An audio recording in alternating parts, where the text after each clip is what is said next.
제가 목회를 하면서 늘 생각하고 기도하는 것이 있어요. 우리 교회가, 이 온누리 교회가 건강한 교회, 또 아름다운 교회가 되는 거예요. 그거를 늘 기도하면서 생각하면서 그렇게 목회를 합니다. 특별히 우리 지금 현재 우리 세대뿐만 아니라 다음 세대까지 이어져서 정말 다음 세대에도 건강하고 아름다운 교회가 되는 것, 하나님께서 그거를 저에게 비전으로, 꿈으로 계속해서 말씀을 하시고 그 꿈과 비전을 품게 하십니다. 그렇다면 그 아름답다라고 하는 것, 또 건강하다라고 하는 게 무슨 의미일까? 또 우리 교회가 건강하고 아름다운 교회가 되어야 된다고 말씀을 자꾸 나에게 주시고 그 꿈을 품게 하시고 그 비전을 갖게 하시는데, 그렇다면 그 아름다운 교회가 무엇이고 건강한 교회가 무엇이냐라고 하는 것을 하나님께 물어요. 하나님, 아름답고 건강한 교회가 뭡니까? 라고 이렇게 물으면 하나님이 저에게 답을 주세요. 답을. 그 답이 뭐냐? 너희 교회 안에 미러클 스토리가, 기적의 이야기가 많이 나오는 것이다 라고 말씀을 주십니다. 육체의 질병을 가진 사람들이 우리 교회에 와서 예수 그리스도의 그 이름의 권세와 그 말씀의 능력과 그 보혈의 권능으로 말미암아 치유받고 회복되는 역사가 있고, 어두운 영에 묶여있는 자들이 와서 무엇인가 눌려있고 무엇인가 잡혀있고 답답한 그런 마음속에 있는 것들이 예수 그리스도의 복음으로 말미암아 그 능력으로 말미암아 자유를 얻고 노임을 받고 해방을 받는 것, 그리고 복잡한 가정의 문제나 또 해결되지 않은 그런 것들이 해결되어지면서 가정에 행복이 오고 직장과 사업의 어려운 문제들이 다 풀어져서 잘 되고 모든 것이 협력해서 하나님의 선을 이루는 기적 같은 미라클의 이야기가 우리 교회에 많이 있게 되면 그 교회가 건강한 교회와 아름다운 교회라고 말씀으로 답을 주십니다. 무엇보다도 예수님께서 3대 사역을 이 땅에서 하셨어요. 3가지의 사역을 했죠. 특별히 크게 3가지 사역 뭘 했습니까? 예수님께서 말씀을 가르치시는 사역을 했어요. 말씀을 전해 가르쳤어요. 그리고 하늘 천국 복음을 전파하시는 일을 하셨어요. 또 한 가지는 치유하시는 거예요. 고치시는 거예요. 회복시키시는 거예요. 그 일을 주님이 하셨거든요. 그럼 주님의 몸인 교회인 우리가 이 일을 하게 되고 또 이런 역사들을 우리가 보게 돼서 미라클의 이런 이야기들이 우리 가운데 많이 생겨지고 나누어지고 간증이 되어질 때 그 교회는 건강한 교회요 아름다운 교회인 줄로 믿습니다. 미라클 스토리라고 하는 것은 뭐냐? 다른 거 아니에요. 변화의 삶에 대한 이야기입니다. 변화의 이야기예요. 그러니까 교회는 서로가 이야기할 때마다 우리 예수 믿어서 우리가 예수님과 함께 하면서 우리가 이렇게 달라졌다, 내가 이렇게 달라졌다, 내가 이렇게 변하고 있다. 과거에는 나도 한 성격 하는 사람이었는데 이제 예수님 안에서 그 성격 어디 갔는지 모르겠다. 할렐루야. 좀 뭔가 달라진 그런 모습들을 서로 나눌 때 이 교회는 건강한 교회요 아름다운 교회요 하나님 영광 받으시는 교회가 된 거예요. 할렐루야. 정말 그렇잖아요. 근데 이 사람들의 변화라는 건요, 어떤 우리의 인간의 노력으로는 안 돼요. 성령의 역사가 있어야 될 줄로 믿습니다. 성령의 역사가 있어야 돼요. 우리는 지난 금요일 날 우리 교회 유스그룹 아이들이 정말 원한 거예요. 뭘 원했냐면 우리 부흥 집회 하고 싶다고. 아이들이 전도사님께 리퀘스트를 했어. 요청을 했어요. 전도사님 아이들한테 야 우리 부흥회 하자, 그래야 되겠다, 야 우리 기도하자, 이렇게 해서 한 게 아니고 학생들이, 우리 자녀들이 전도사님 우리 부흥회 해요. 그래가지고 지난 금요일날 부흥회 했어요. 그래서 우리 어른들도 같이 이제 금요일날 우리 찬양과 우리 치유의 집회가 있잖아요. 기도의 시간이. 근데 그 시간을 같이 맞물려가지고 그럼 우리가 그냥 중고등부 부흥회에 우리가 함께 참여하겠다. 그랬더니 아이들이 다 좋아하는 거예요. 그래서 우리가 다 참여했어요. 그래서 우리 같이 어른들하고 우리 유스 아이들하고 우리 자녀들하고 같이 예배를 드리고 찬양을 드리는데 얼마나 감동이 되는지 함께 참석하신 분들은 다 아실 거예요. 얼마나 은혜가 넘치는지. 할렐루야. 와, 정말 이 속에서 올라오는 하나님의 그 사랑과 은혜가 말이죠, 얼마나 넘치는지 말이죠. 우리 사랑하는 찬우, 영어 이름 에븐, 찬양 인도를 이제 우리 좌안이 했고, 은혜롭게 정말 그 좌안도요, 그 엄마가 오셔가지고서 제 옆에 앉았는데 찬양하면서 계속 눈물을 훔치더라고요. 그래서 내가 물어보니까 그렇게 속을 사겼던 아니야. 그렇게 속을 사겼다. 엄마 속을 팍팍팍팍 그리고 너무 힘들게. 그런데 변화가 되어서 이런 하나님을 찬양하는 자리에 있으니까 너무 감격이 돼가지고, 우리 사랑하는 찬우가, 에븐이 올라왔어요. 찬양 끝나면서 올라와가지고 자기가 만난 예수님을 간증하는 거예요. 얼마나, 수양회를 이제 가는데 전도사님이 초대를 해서 자기가 참석을 하게 됐는데, 뭐 그냥 갈팡질팡, 뭐 그냥 또 반신반의 뭐 해가지고 첫날도 그냥 지나고 둘째 날도 지났는데, 셋째 날 기도하는 가운데 성령이 그에게 임하신 거예요. 그래가지고 성령 받으니까 예수님을 알게 되고 예수님 믿게 되고 자기가 구원받은, 그래서 자기 마음속에 있었던 뭐 허탈감, 또 아직 티네이저니까 말이죠, 그런 마음들이 있잖아요.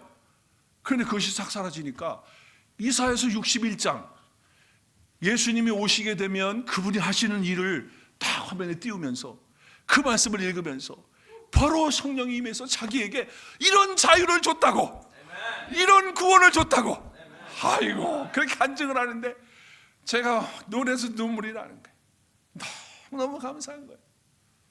제가 그 에브니 요만할 때 왔었거든요. 2살, 3살 때 우리 교회 에브리데이 교회를 왔어. 할머니 따라서 에브리데이. 그래서 내가 그에게 별명을 붙여줬어요. 너는 이제 주니어 패스터야. 주니어 패스터다 그렇게. 그런데 뺀지 말 안 듣고 그랬다고요. 그런데 이렇게 변화돼가지고, 거기다가 우리 다니엘도 우리 어릴 때 2살, 3살 때 왔거든요. 근데 다니엘이 딱 올라온 거야. 수견이가 올라와가지고 자기가 예수님 때문에 이렇게 새로운 삶을 살게 되고 이런 귀한 은혜의 삶을 자기가 산다는 걸 얘기하면서 기도 인도를 하는데, 제 마음속에 그냥 얼마나 이 감격과 은혜와 막 눈물이 쏟아지는지 이루 말할 수가 없는 거예요.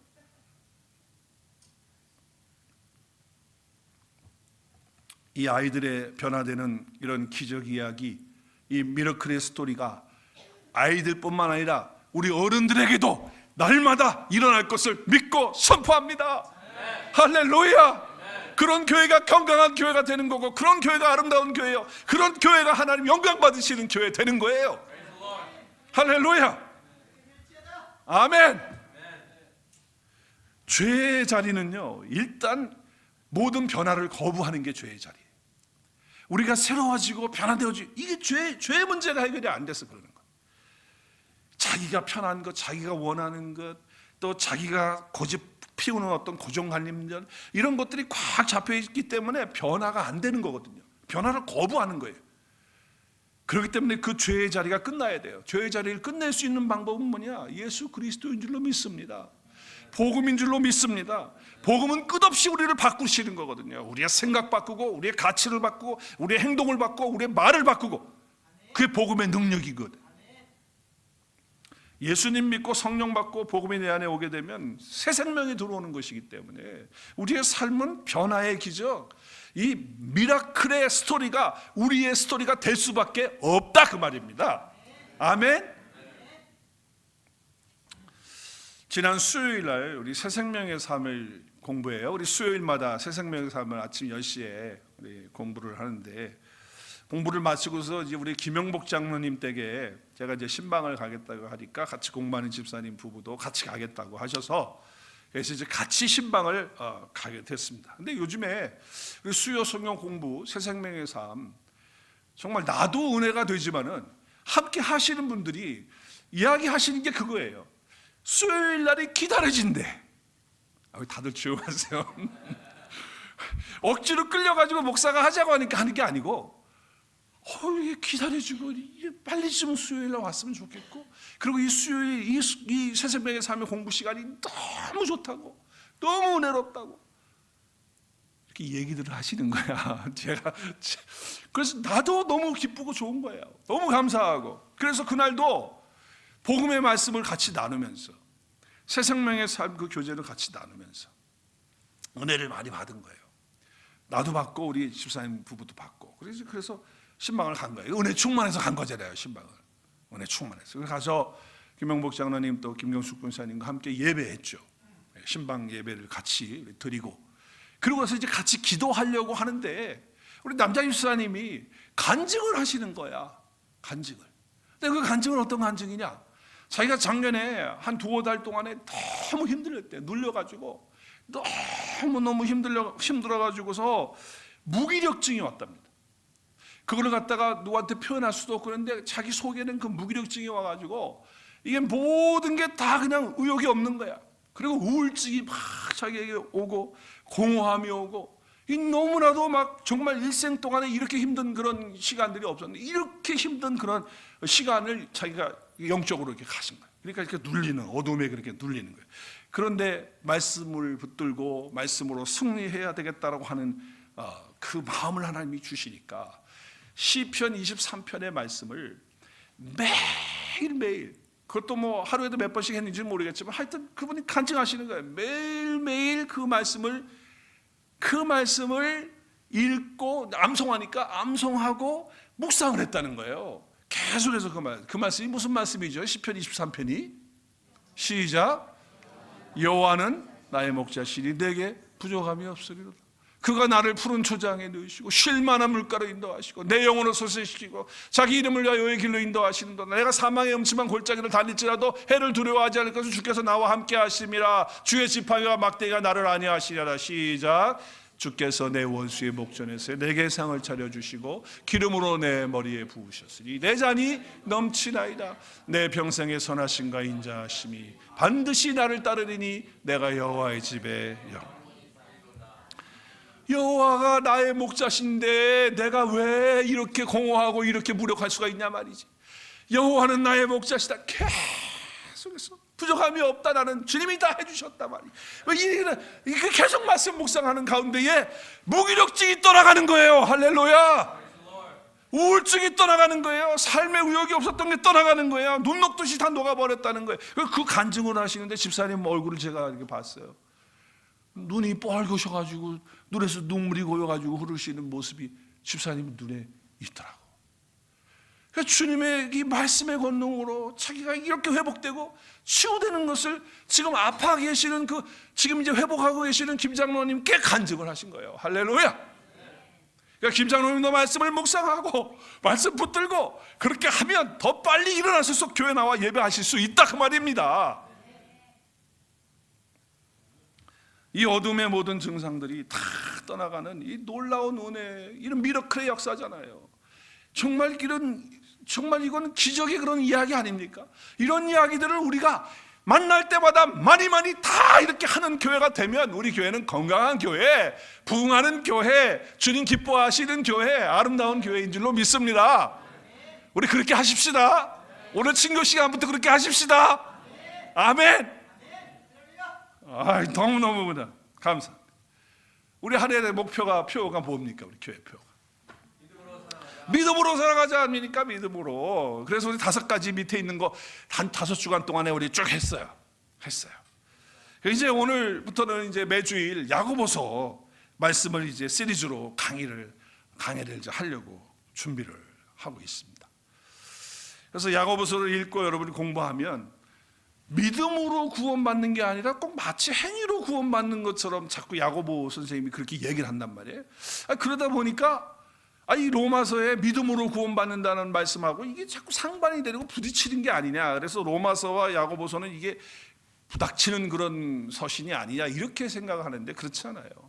여러분 로마서는 1장부터 11장까지는 우리가 어떤 존재였는데 하나님의 사랑으로 인하여 이렇게 되어진 존재가 됐다. 예수 그리스도의 복음으로 말미암아 그분의 사건을 통해서 십자가의 속량으로 말미암아서 우리가 어떻게 되었는가를 쭉 11장까지 설명을 해요. 그리고 난 다음에 너희들이 이렇게 되었다면 12장부터 16장까지 이렇게 살아야 한다 말씀을 하는 거거든요. 그러니까 절대 부딪히는 게 아니에요. 야고보서는 뭐예요? 그 로마서의 후반부를 더 강조해서 강하게 설명하는 그런 말씀이 야고보서지, 야고보서하고 로마서하고 부딪히고 충돌하는 그런 서신이 아니다라고 하는 것을 여러분이 기억하셔야 돼요.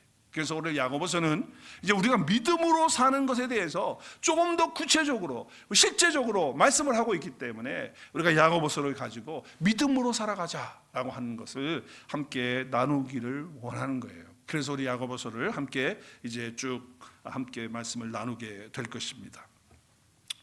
야고보서를 강의하는 그 이유는, 이 야고보서는요, 야고보는 이 낙타무릎이라고 하는 별명을 가진 사람이에요. 왜 낙타무릎이냐면 무릎을 꿇고 기도를 했는데 늘 무릎을 꿇고 기도하니까 그 무릎이 낙타 등처럼 이렇게 둥그렇게 된 거예요.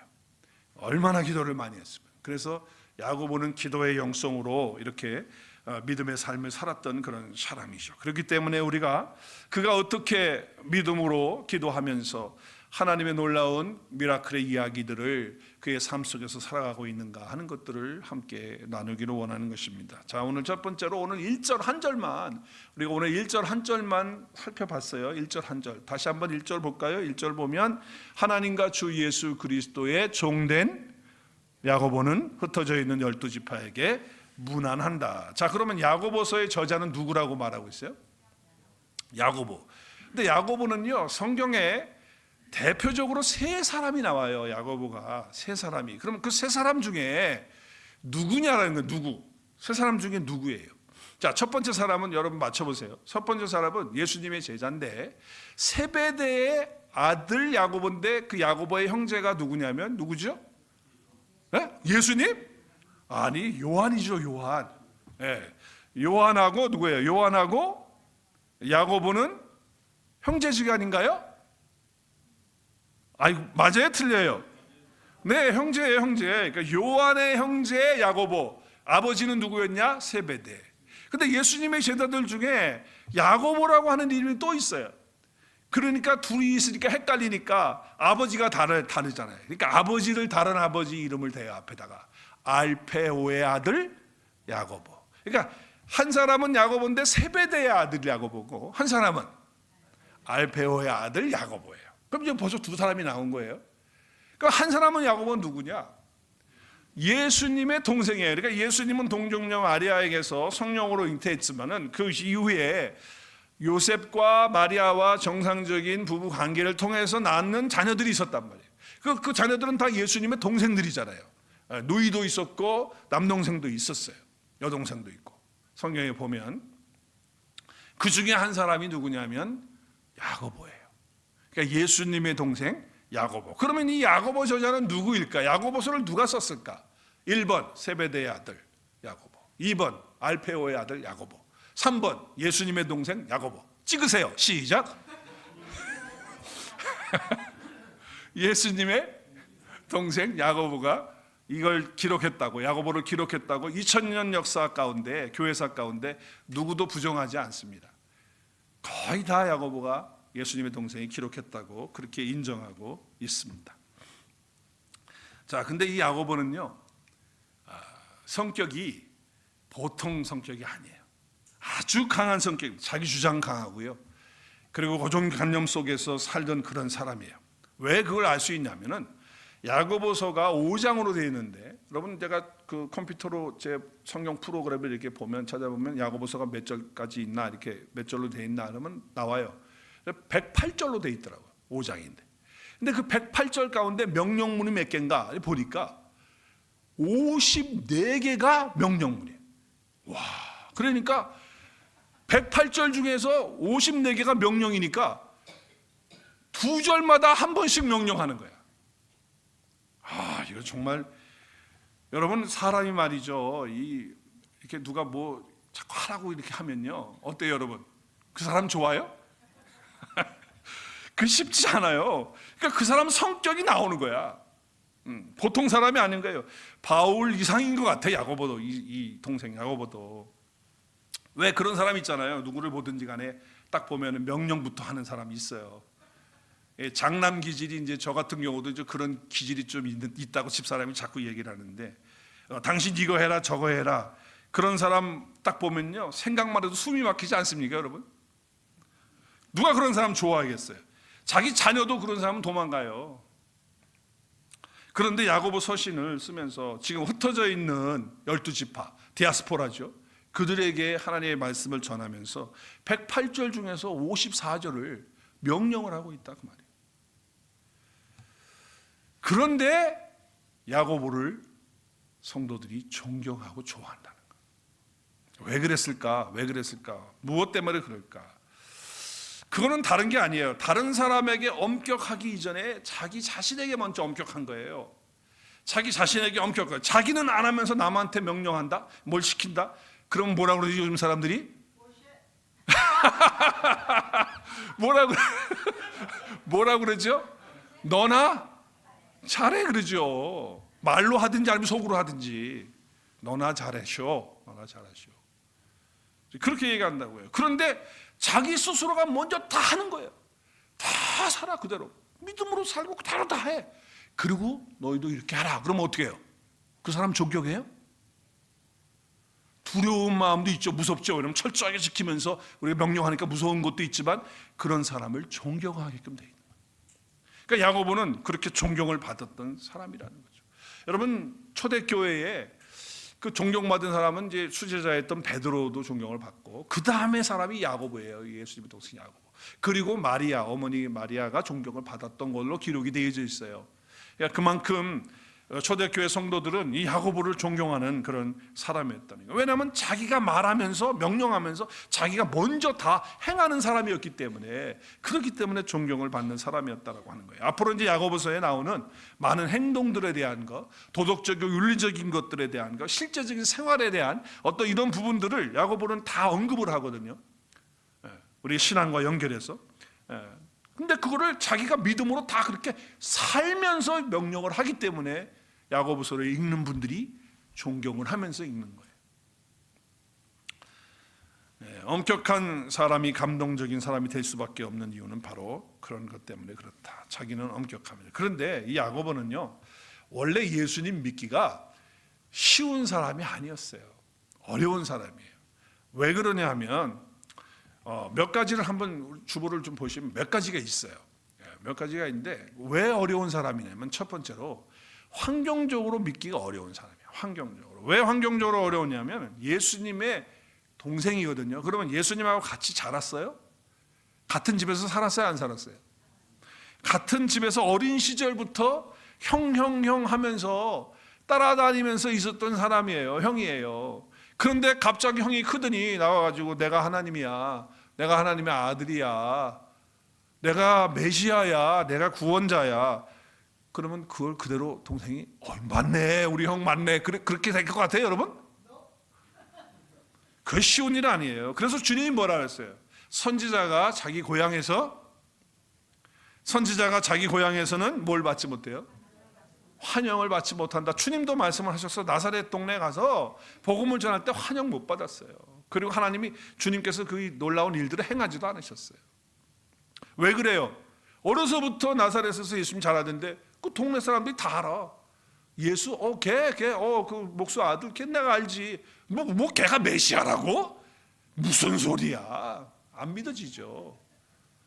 쉽지 않은 거예요. 어떤 안수 집사님 부인이 교회에서 이제 남편이 장로가 이제 추천이 돼가지고 투표를 하게 됐어요. 근데 자기 남편은 장로 자격이 안 된다고 너한테 얘기해. 남편 장로 자격이 안 된대. 그래서 나는 투표할 때 내 남편 X했다고 그러더라고. 근데 그분 장로 됐어요. 네, 장로 됐는데 제가 하고 싶은 얘기는 뭐예요? 그만큼 가까운 사람이 무엇을 이렇게 한다고 할 때 너무 잘하니까 쉽지 않은 거예요. 그래서 교회에서 제일 은혜 못 받는 사람이 사모예요. 사모가 은혜를 못 받는 거예요. 그러니까 목사가 설교할 때 사모가 은혜 받으면 그 설교는 진짜 잘한 설교예요. 할렐루야. 같이 몸 비비고 같이 사는 사람이거든요. 제가 왜 이야기를 해요? 인간적으로, 환경적으로 야고보는 예수님을 바로 그냥 즉각적으로 예수님이 형이 맞아, 형이 메시아네, 맞네, 이렇게 하기가 쉽지 않았다는 거예요. 그 얘기를 하는 거예요. 두 번째는 지금까지 말씀드렸잖아요. 성격적으로 이 사람 믿기가 쉽지 않아. 워낙 자기 주장이 강하고 자기가 강한 그런 사람이기 때문에 그냥 정말 그렇잖아요. 이런 사람은 눈빛만 봐도 그냥 우리가 너무 힘들지 않습니까? 너무 강한 사람들이 그러는 거예요. 그런데 이런 사람들의 요즘 별명이 있더라고요. 별명. 그런 사람들 가까이 하기 쉽지 않거든요. 그래서 별명이 있어요. UPS라고 그러더라고요. UPS. UPS는 그 우편 배달 그게 아니고 UPS. 유난히, 피곤한, 스타일. 유난히 피곤한 스타일이 UPS래요. UPS.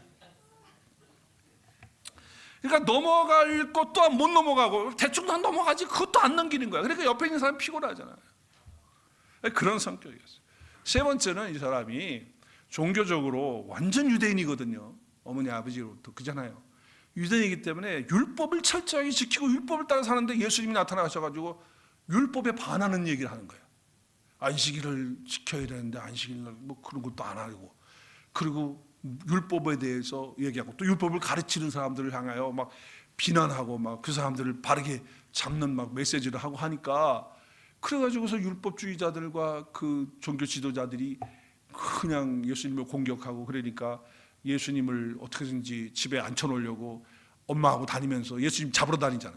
그래가지고서 집에 그만큼 종교적으로 자기는 유대교를 믿고 있는 사람으로서 이게 쉬운 일이 아니었다 그 말이에요. 그것을 벗어난다는 게 그게 어려운 일이에요. 그 틀에서 나온다는 게. 근데 예수님은 그걸 지금 바꿔서 얘기하고 그 종교를 지금 박살내는 얘기를 하고 있거든요. 그러니까 이 종교를 박살내니까 이게 믿어지기가 쉽겠냔 말이에요. 네 번째는 지식적으로 믿기가 힘든 사람이에요. 왜냐하면 여러분 야고보서는요, 워낙 이 문장이나 이 헬라어 이 문장이 고급 단어로 문장으로 되어져 있어요. 그래서 사도 바울이 기록하는 그런 헬라어의 문장과 거의 비슷한 수준 높은 그런 지식을 가진 그런 사람이에요. 그래서 여러분 사도행전 15장에 이제 첫 번째로 예루살렘 교회에서 총회가 열리잖아요. 첫 번째 총회가. 그때 그걸 주도했던 사람이 야고보예요. 이 동생 야고보. 근데 여러분 사도행전 15장 보면 얼마나 체계적으로 지식적으로 이게 착착착착 해가지고서 그 모든 것들을 정리해가지고서 그것을 설명하고 하는 걸 보면요, 대단한 사람이라는 걸 알 수가 있어요. 이렇게 자기를 내려놓기가 힘든, 또 자신을 꺾기가 어려운 이러한 사람인데도 불구하고 감동을 주는 그런 사람이었다라고 하는 거예요. 여러분 성경을 보면 이렇게 요한복음이 이렇게 기록을 해요. 우리 같이 읽을까요? 7장 5절 시작. 그들이 이렇게 말하는 것은 예수님의 친형제인 그들도 예수님을 어떻게 해요? 친형제들이 믿지를 않는 거예요. 안 믿는 거예요. 네, 정말 믿지 않는 거예요. 그럼 언제 믿었느냐? 야고보가, 이 동생 야고보가 언제 예수를 믿었을 것 같아요? 예수님이 부활하신 후에 믿어요. 왜냐하면 십자가 사건 때 없었어요. 도망가고 없어. 그러다 부활하신 후에 만나. 그래서 사도 바울이 이렇게 설명을 해요. 예수님의 제자들을, 사도들을 만나기 전에 누구를 먼저 부활하신 후에 만났냐면 누구를 만나요? 야고보를 만나요. 야고보에게 먼저 가요. 왜? 동생 자기 야고보가 예수를 자기를 안 믿고 있는 걸 알고 있거든요. 그래서 부활하신 주님께서 오셔서 야고보에게 보이시는 거예요. 그래서 뭐예요? 내가 너를 이제 하나님의 일꾼으로 그렇게 세우겠다라고 하는 말씀을 하고 있는 것이죠. 그래서 이제 어떻게 되는 거예요? 자기 중심이, 자기가 중인이 되었고 자기 중심적으로 살았던 사람이 이제 철저하게 예수님이 참 구원자이시고 나의 주인이시라고 하는 사실을 받아들이고 믿고 삶이 바꾸어지는 거예요. 그래서 야고보는 오늘 1장 1절에서 하나님과 주 예수 그리스도의 종이라고, 예수님이 나의 구원자시고 그리고 그분이 나의 주인이기 때문에 나는 그의 종이다 라고 이렇게 자기 이력을 설명하는 거예요. 사실은 난 예루살렘에서 지금 예루살렘 교회의 그래도 최고의 리더야 라고 이렇게 말하지 않아요. 사도 바울은 자기도 종이라고 말하지만은 자기가 사도라는 얘기를 하거든요. 그렇잖아요. 왜 그렇게 얘기를 하죠? 사도 바울이 그렇게 얘기하는 이유는 왜 그래요? 사도에 대한 이 종 바울은 사도에 대한 그 이야기들을 왜 자꾸 얘기를 하냐면은, 당신은 예수님하고 따라다니지 않고 예수님이 12제자도 아닌데 왜 자꾸 사도라고 하냐? 사도에 대한 것을 부정하는 그런 사람들이 많았기 때문에, 그래서 그것을 꼭 붙이더라고요. 바울은 붙여요. 자기가 종이고 사도라고 이렇게 붙입니다. 근데 여러분, 예수님은요 우리를 향하여 이렇게 말씀하세요. 제자들을 향해서 뭐라고 말씀하시냐면, 너희들은 이제 종이 아니다. 더 이상 종이 아니래. 그럼 뭐예요? 우리는 친구라고 말씀합니다. 예수님이 왜 여기서 우리를 종이라고 말하지 않고 친구라고 말했을까요? 설명하잖아요. 왜 그래요? 종에게는 주인이 알려줘요, 안 알려줘요? 중요한 사건, 비밀스러운 거 얘기해줘요, 안 해줘요? 안 해줘요. 그러나 친구에게는, 진짜 친구에게는 뭐예요? 자기 비밀까지도 다 말해주거든요. 그러니까 나는 너의 친구라고 하는 거예요. 그래서 아버지가 나에게 들려준 모든 것들을 다 아낌없이 그 비밀들 다 너에게 알려준다. 그래서 친구라고 하는 말씀을 하셨어요. 더 이상 종이 아니다. 근데 왜 바울은 종이라고 지금 얘기하죠? 왜 야고보는 나는 종이라고 얘기하죠? 자, 그럼 더 나가서 한번 보세요. 갈라디아서 4장 7절에 보면 우리는 종이 아니래요. 우리 같이 읽을까요? 시작. 그러므로 내가 이후로는 종이 아니요. 그 다음에 뭐예요? 아들이니, 아들이면 뭘 받아? 하나님 나라 유업을 받는 거예요. 그렇죠? 그러니까 우리는 사실 종이 아니에요. 이제는 더 이상 아들이에요, 아들. 그래서 하나님의 나라를 유업을 받는 사람들이란 말이에요. 그런데 오늘 지금 야고보는 그리스도의 종이래. 자기 종이래. 종이라고 하지 말라는데 왜 종이야? 바울도 자기가 종이래. 자, 더 나가서 우리는 원래 죄의 종이었었어요. 죄에 묶여 살던 사람들이었어요. 그래서 죄로부터 해방되어서 이제는 죄의 종이 아니고 의의 종이 된 거예요. 할렐루야. 예, 그리스도의 종이 되었다 그 말이에요. 그래서 사도 바울은 자기가 복음을 전하는 일을 위해서 스스로 뭐가 됐다고요? 스스로 뭐가 됐어요? 종이 됐다는 거예요. 원래 우리는 그리스도 예수 안에서 참 자유를 얻은 자유인입니다. 할렐루야. 그럼에도 불구하고 복음을 위하여, 그리스도를 위하여 종이 되는 거예요. 그리고 예수님이 우리 구원자 되시고 주님이 나의 진짜 주인이 되면 나는 그분의 종이 되는 거죠. 주인의 말을 듣는 사람이 되는 거니까. 그래서 지금 그렇게 말씀을 하는 거예요.